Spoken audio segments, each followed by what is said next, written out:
Durante muito tempo, imaginamos uma separação nítida entre o humano e o selvagem. Uma linha invisível entre o seguro e o perigoso. Mas em algumas regiões da África, essa fronteira não existe. Nunca existiu. O dia começa antes que a calma se estabeleça. Na savana, o amanhecer não traz silêncio. Traz um movimento contido, quase imperceptível. O ar ainda é fresco, mas o ambiente já está em estado de alerta. Há sons distantes que não se distinguem com clareza. Parecem longe, mas não o suficiente para serem ignorados. Nem sempre são visíveis, às vezes apenas percebidos. No solo, ao redor de algumas aldeias, surgem pegadas onde não deveriam estar. Marcas profundas, recentes, que não estavam ali no dia anterior. E nesses lugares, isso basta para mudar o rumo do dia. Antes que o sol se ponha, o gado começa a se inquietar. Já não reage como sempre, deixa de seguir rotinas, responde a algo que ainda não aconteceu. Aqui, o leão não é um símbolo nem uma história. Distante, mas uma presença constante, que mesmo quando não é vista, acaba decidindo o cotidiano. Por onde se caminha, quando se descansa e o que se está disposto a proteger ou a perder. O que significa viver quando o perigo não aparece de vez em quando, mas faz parte de cada decisão. Bem-vindo à Crona Origem. Ao longo deste documentário, vamos percorrer territórios onde 6 povos africanos aprenderam a conviver com um dos predadores mais perigosos do continente. Cada um o enfrenta de uma forma diferente, com estratégias, rotinas e decisões que não se ensinam, são herdadas.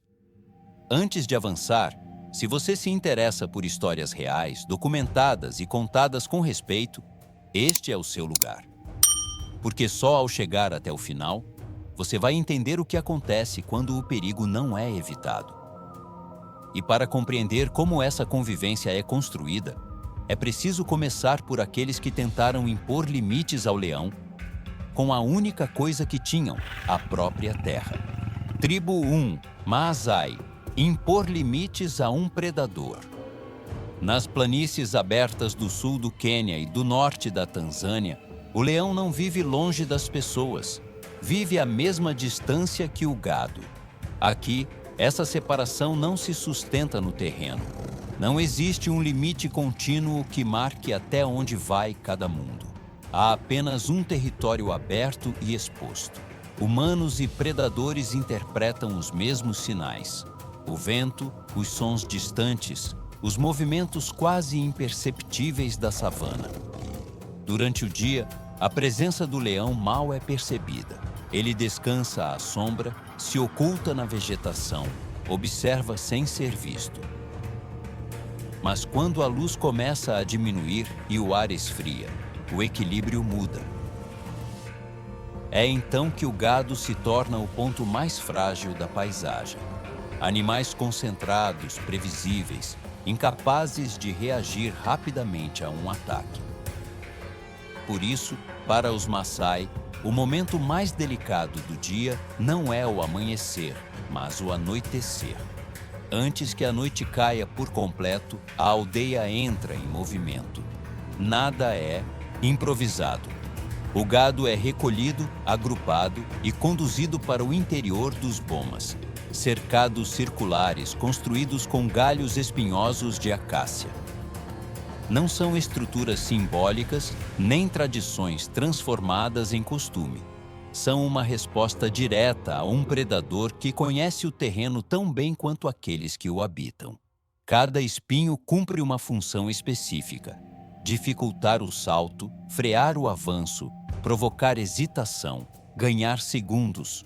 Não promete segurança absoluta. Ninguém acredita nisso. Mas cria uma fronteira mínima que, nesses territórios, faz a diferença. Em diferentes iniciativas para reduzir o conflito, observou-se que o reforço das cercas diminui os ataques noturnos ao gado, não graças à tecnologia avançada nem a sistemas externos, mas à observação acumulada ao longo de gerações. como o predador se move, como testa antes de atacar, como hesita quando encontra resistência. Uma defesa simples que, quando bem construída, separa um amanhecer com o gado, intacto de uma perda capaz de desestabilizar uma família inteira. Quando o gado fica dentro, começa outra parte do dia. Dormir não é se desconectar. Dormir é escutar.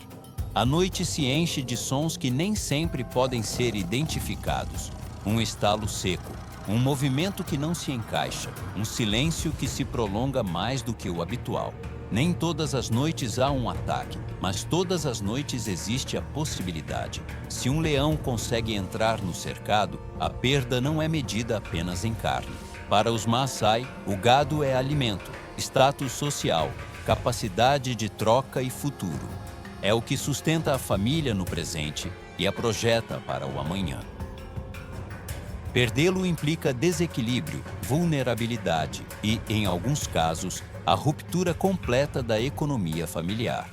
Uma única incursão pode apagar anos de estabilidade, mas o impacto não termina quando o leão se afasta. O ataque deixa uma marca que nem sempre é visível. Em muitos casos, a perda vem acompanhada de um peso silencioso que recai sobre quem era responsável naquela noite. Não como uma acusação explícita, mas como uma dúvida persistente que se instala e não se dissipa com o tempo. Se o cercado estava bem fechado, se o local foi o adequado, se houve um sinal que ninguém soube ler. O leão não deixa apenas uma ausência no boma, deixa uma lembrança fixa, associada a um ponto específico do terreno, a um som, a uma hora exata da noite. Esse lugar deixa de ser neutro. Cada vez que se passa por perto, cada vez que o sol se põe naquele mesmo ponto do horizonte, a memória retorna. Não como medo imediato, mas como uma atenção constante que se infiltra nas decisões posteriores. Mudam as rotas, muda a forma de vigiar, muda a maneira de fechar o cercado. Nem sempre isso é dito em voz alta, mas pesa. Em comunidades onde a proteção do gado é uma responsabilidade compartilhada, a falha é interiorizada. Não como culpa coletiva, mas como um fardo pessoal que acompanha por muito tempo. Enquanto em outros lugares, fechar uma porta é um gesto automático, aqui fechar um cercado é uma decisão consciente. Uma aceitação silenciosa de que, se falhar, no dia seguinte nada será igual. Os Maasai não buscam eliminar o leão, tentam conviver com ele, impor limites sem romper o equilíbrio que mantém o território vivo. Essa convivência não é recente. Por gerações, os Maasai compartilharam o território com o leão, sem se separar dele por muros ou fronteiras artificiais. Seu conhecimento sobre o comportamento do predador não vem de estudos modernos nem de manuais externos, mas de uma observação acumulada e transmitida de pais para filhos. Muito antes de existirem parques nacionais, reservas ou políticas de conservação, eles já sabiam ler o leão. Reconhecer quando estava prestes a atacar, quando hesitava e quando era melhor não forçar o encontro. Esse conhecimento permitiu erguer limites, ainda que frágeis. Mas até esses limites têm um alcance. E quando deixam de ser suficientes, o perigo não desaparece, apenas obriga a enfrentá-lo de outra maneira. O que acontece quando já não é possível se proteger com muros, quando a fronteira construída deixa de funcionar e o risco continua ali, esperando? A realidade é que nem todos os povos podem erguer barreiras contra o leão. Existem lugares onde ele não se detém diante de muros nem cercas, onde a defesa deixa de ser uma questão de arquitetura e passa a depender diretamente do corpo humano. Tribo 2, Samburu. Vigiar para que outros durmam. No norte do Quênia, o território Samburu não oferece refúgios claros nem limites definidos. A savana se estende por quilômetros em todas as direções, seca, aberta, exposta. Os corredores naturais dos leões atravessam o mesmo espaço onde se erguem os assentamentos humanos. Aqui, a paisagem não separa, obriga a compartilhar. Em um ambiente assim, erguer barreiras físicas nem sempre é possível. Não existem muros contínuos nem cercas capazes de conter um predador que se move livremente quando a noite cai. A defesa, portanto, assume outra forma. Quando o sol começa a desaparecer, a aldeia não se apaga. Ela se reorganiza. A vida não para, se redistribui. Enquanto uma parte da comunidade descansa, outra permanece desperta. A vigilância noturna não é improvisada nem excepcional. Faz parte da rotina diária. Estabelecem-se turnos para cobrir as horas mais delicadas, aquelas em que o leão se aproxima com mais facilidade. O fogo permanece aceso durante toda a noite. Sua luz marca presença. Sua fumaça indica que o território não está vazio. A barreira não é um muro, é o próprio corpo humano. Quem vigia não busca enfrentar o leão nem provocá-lo. O objetivo não é dominar, mas dissuadir, tornar visível a atenção constante e eliminar o fator surpresa. Mas essa atenção tem um custo. Permanecer acordado por horas na escuridão obriga o corpo a funcionar no limite.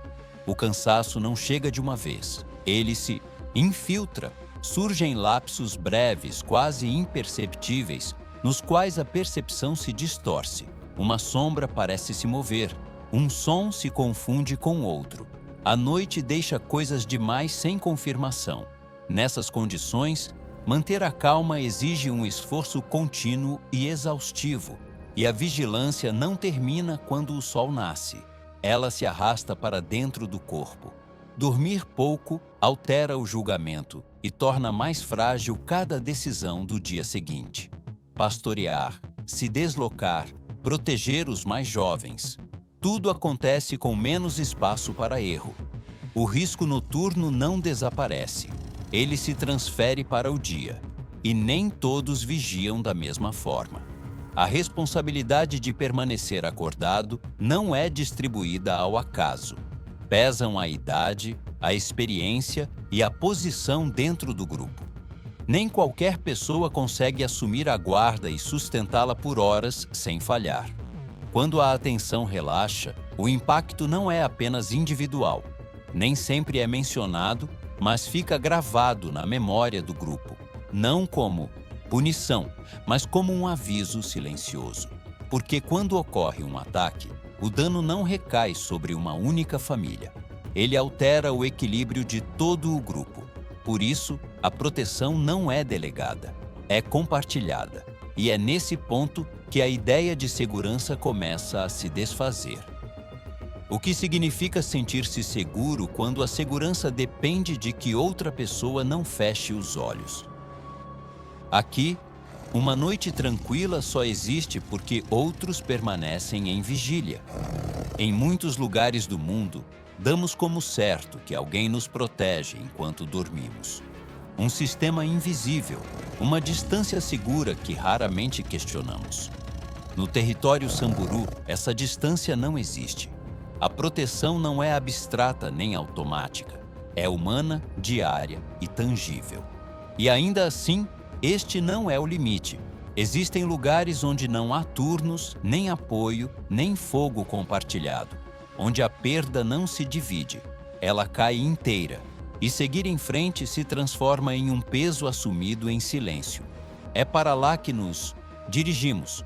Até aqui, tudo o que você viu são formas de reduzir o risco. A partir de agora, você verá o que acontece quando reduzi-lo já não é possível. Tribo 3, da Toga. Sobreviver sem rede.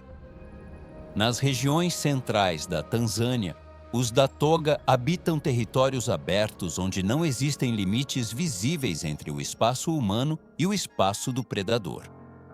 A paisagem não oferece refúgios claros nem zonas de exclusão.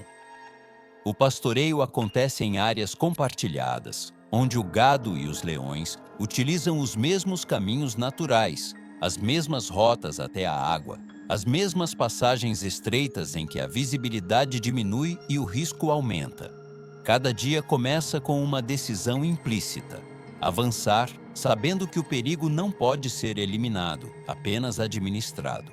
O rebanho se desloca em busca de pasto e água, atravessando espaços onde o ambiente favorece a emboscada. Não existem rotas totalmente seguras. Existem apenas escolhas que reduzem ou ampliam a exposição. Cada movimento é um cálculo silencioso, uma avaliação constante entre o necessário e o arriscado. Nesse contexto, proteger tudo nem sempre é possível. Quando o risco aumenta, surgem decisões que não têm uma opção correta. Escolher quais animais avançam primeiro, quais permanecem mais próximos do grupo, quais assumem maior exposição. Não se trata de salvar os mais fracos ou os mais fortes, mas de tentar sustentar o conjunto com os recursos disponíveis. Às vezes, a decisão vai além do cotidiano imediato. Vender parte do gado antes de perder tudo se transforma em uma estratégia de sobrevivência. Não como uma escolha livre, mas como uma renúncia antecipada. Sacrificar o futuro para garantir o presente. Reduzir o rebanho hoje para não ficar sem nada amanhã. Cada uma dessas decisões deixa uma marca, porque o que é vendido ou exposto não retorna. E o que se perde altera o que será possível mais adiante. Quando um leão ataca, o impacto é imediato e definitivo. Não existem sistemas de compensação estáveis nem garantidos. Não há respaldo institucional que amortize a perda. O animal morto não é substituído, não é recuperado e não é esquecido. Aqui, o ataque não termina quando o leão se afasta. Ele continua nos dias seguintes. Perder gado significa reduzir o alimento disponível, enfraquecer o status social e diminuir a capacidade de enfrentar crises futuras. Cada animal a menos representa menos margem para a próxima seca, a próxima doença ou o próximo ataque. Mas o dano real aparece com o tempo. Um primeiro ataque pode ser suportado. Um segundo, no mesmo ano, já não é vivido como um acidente. Começa a ser percebido como uma sequência. A atenção se torna mais tensa. As decisões passam a ser tomadas com urgência. A margem de erro se estreita. E quando se perde o último animal reprodutor, o golpe deixa de ser pontual e se torna estrutural. Não se perde apenas um corpo. Perde-se a possibilidade de recuperação. O rebanho deixa de crescer. O futuro se encurta. Por isso, entre os da toga, a perda não é vivida como um episódio isolado. Ela é incorporada como uma possibilidade constante. A vida continua porque não há outra saída. O pastoreio segue, mesmo sabendo que o perigo permanece intacto.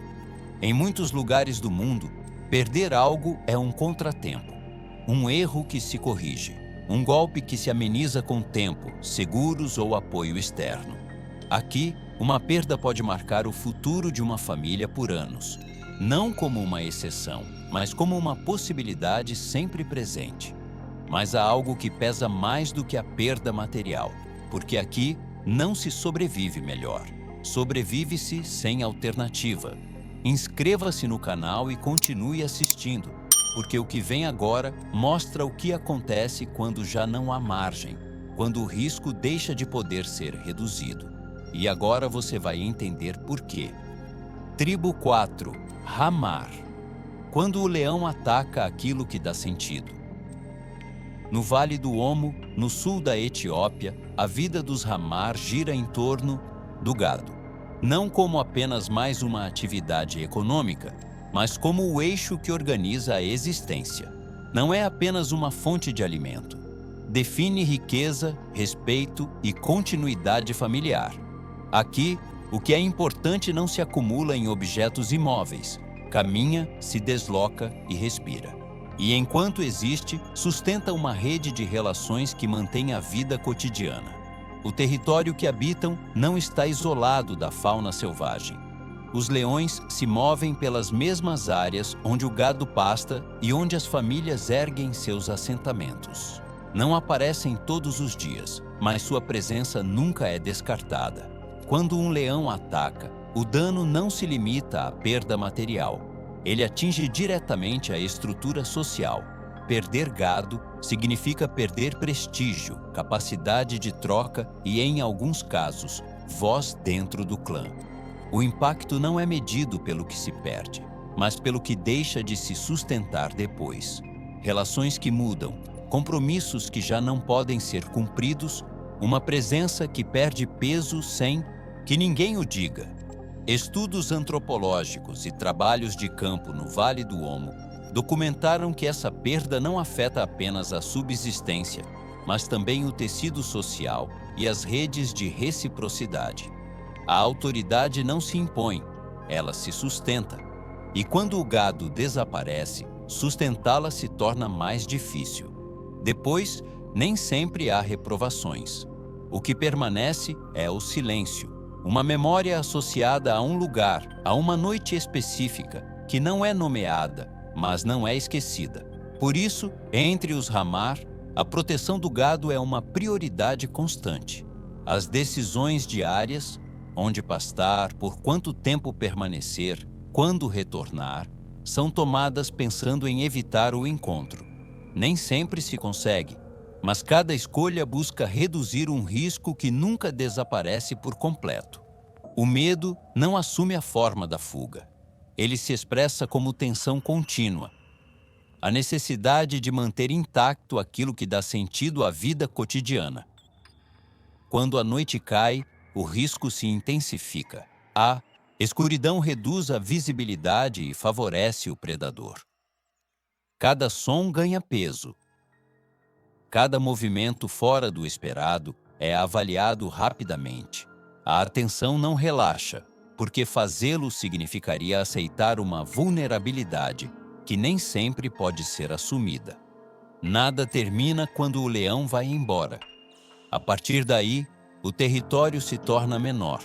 A perda pode romper pactos, deslocar alianças e mudar o lugar de uma família por anos, até décadas. Não é um episódio que se supera facilmente.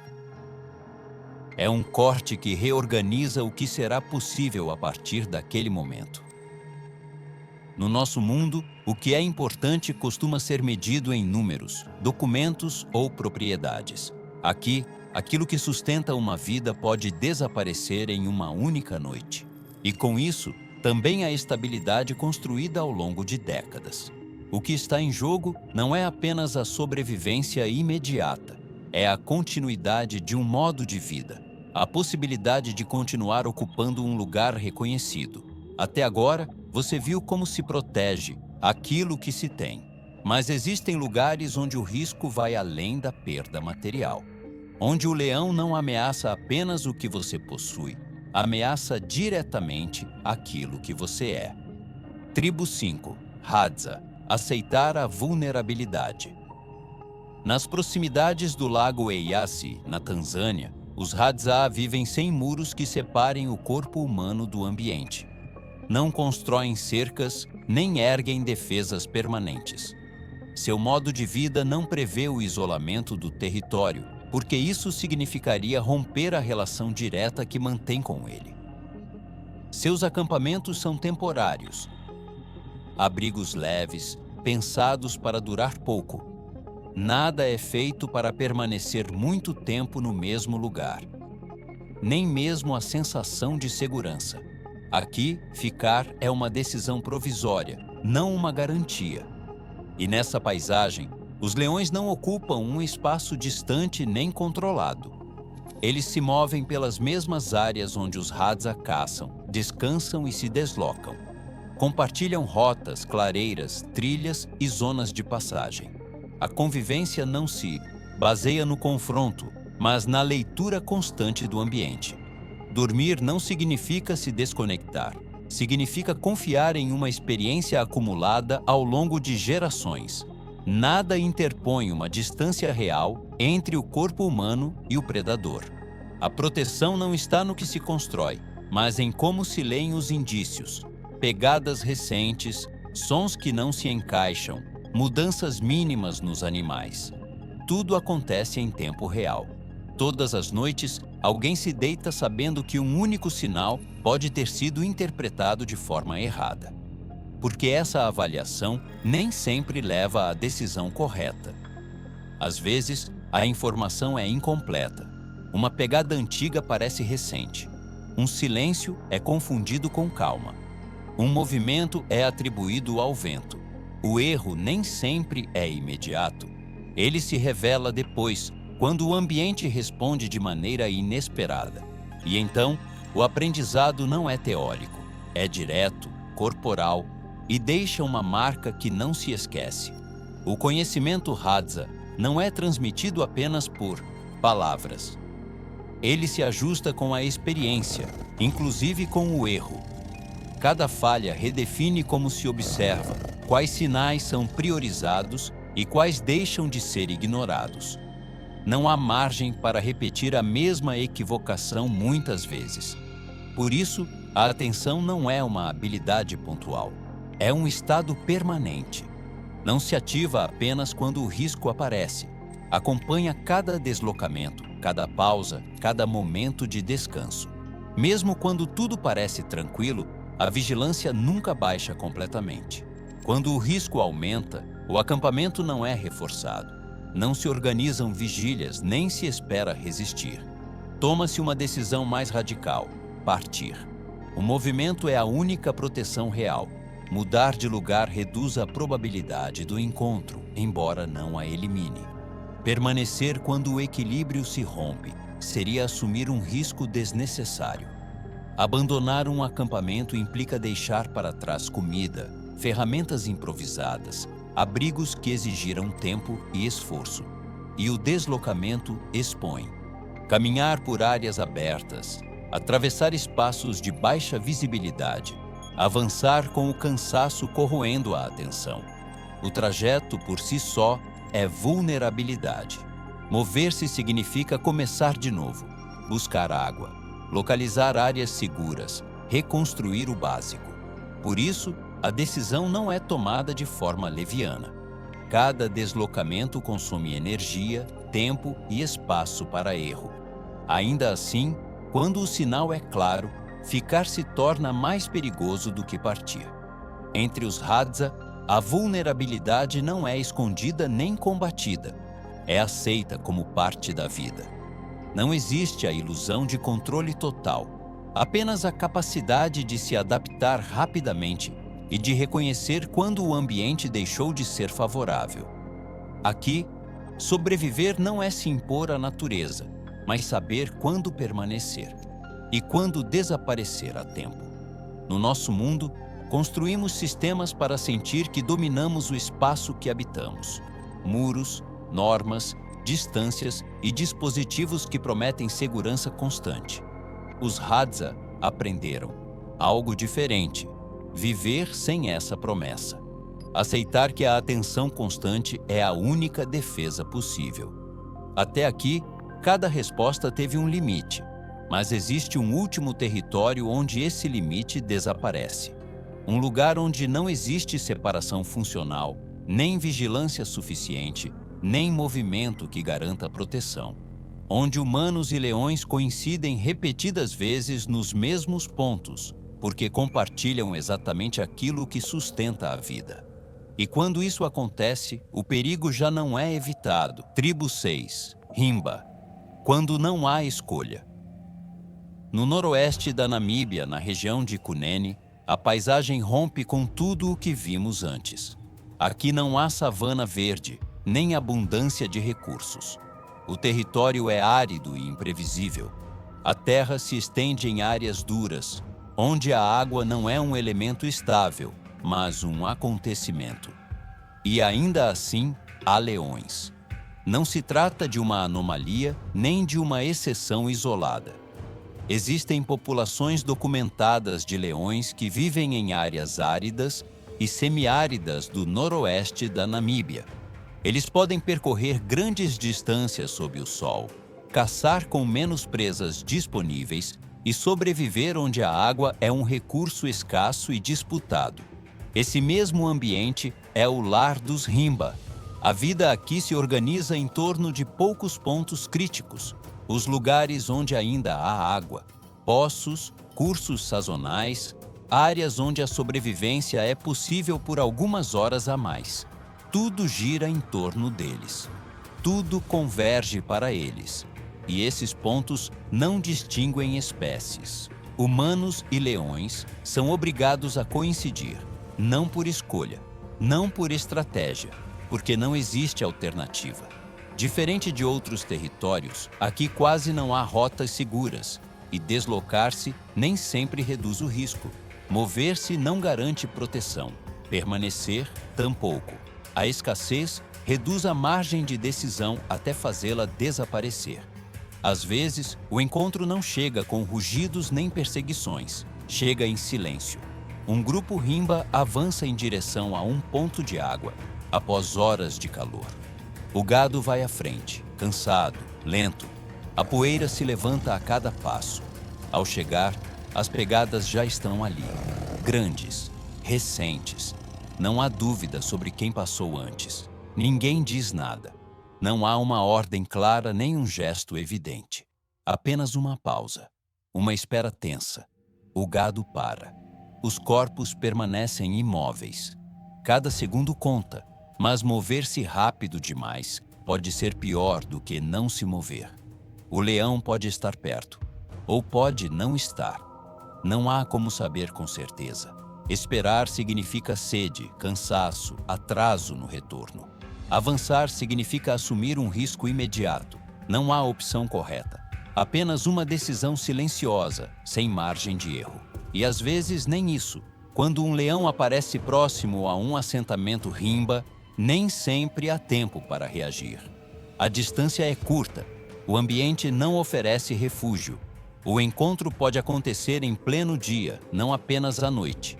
O risco não é constante em frequência, mas é extremo em intensidade. Cada coincidência em um ponto de água concentra todas as variáveis: necessidade, cansaço, vulnerabilidade e sobrevivência imediata. Aqui, a convivência não se organiza com muros, nem com turnos, nem com movimento estratégico. Ela é assumida. A relação entre humanos e leões não é mediada por uma fronteira invisível. Eles compartilham o mesmo mapa, as mesmas rotas e as mesmas fontes de vida. Em muitos lugares do mundo, acreditamos que o progresso nos separou definitivamente da natureza, que construímos distância suficiente para nos sentirmos seguros, que erguemos barreiras físicas, sociais e mentais que nos colocaram fora do alcance do perigo. Aqui, isso nunca aconteceu. A vida humana continua a se desenvolver dentro do mesmo território que o predador. Sem filtros, sem amortecedores, sem escolha real. Não existe a ilusão de controle, apenas a aceitação de uma realidade compartilhada. Chegando a este ponto, há uma ideia que já não pode ser ignorada. Não é que os leões estejam perto. É que nesses lugares, a vida humana acontece dentro do mesmo mapa que o predador. E quando você compreende isso, a segurança deixa de ser um lugar e se transforma em uma pergunta. O que significa de fato estar seguro? Ao percorrer esses territórios, fica claro que não estamos comparando culturas, mas formas radicalmente diferentes de habitar o risco. Vimos comunidades onde o risco não é um acidente ocasional, mas uma presença constante. Onde a segurança não é delegada nem automatizada. Onde adaptar-se não é uma opção admirável, mas a única maneira de seguir em frente. Antes de encerrar, há algo que raramente é lembrado, mas que está bem documentado pela antropologia e pela arqueologia. Durante a maior parte da história humana, viver significou dormir sem garantias totais, sem uma separação clara entre descanso e ameaça. Por dezenas de milhares de anos, o descanso não foi um estado de desconexão completa, mas uma pausa vigilante.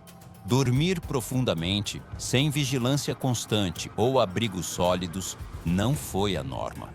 Foi uma exceção tardia, ligada ao sedentarismo, à arquitetura estável e, muito mais tarde, à segurança organizada. Em termos evolutivos, a sensação de dormir em segurança é um fenômeno recente. No nosso mundo, ao contrário, transformamos o conforto em objetivo. Reduzimos o perigo, o isolamos e o afastamos da nossa experiência cotidiana. Construímos sistemas para sentir que tudo está sob controle e, sem perceber, confundimos essa sensação com segurança. Quanto mais nos protegemos, menos praticamos a adaptação. E aquilo que não se pratica, se perde. Não por incapacidade, mas por desuso. Essas comunidades não vivem assim por escolha nem por romantismo. Vivem assim porque nunca puderam se dar ao luxo de esquecer como se adaptar, porque nunca tiveram a opção de baixar completamente a guarda. E isso deixa uma pergunta que não se responde facilmente. A segurança moderna nos protege ou também está nos afastando daquilo que nos formou como sociedade? Se essa ideia fez você refletir, convidamos você a compartilhar seu ponto de vista. Na Crona Origem, continuamos explorando histórias reais em que a sobrevivência não é um conceito, mas uma condição. Se esta história fez você refletir, talvez ela também mereça ser compartilhada. Inscreva-se e ative o sininho para não perder os próximos documentários. E se esta jornada acompanhou você até o final, escreva nos comentários a palavra-chave deste episódio: adaptação. Porque compreender como outros sobrevivem também diz muito sobre quem somos nós. Lembre-se, este não é o fim. É apenas mais um lugar onde o mapa volta a ser questionado. Obrigado por nos acompanhar nesta jornada. Nos vemos no próximo destino.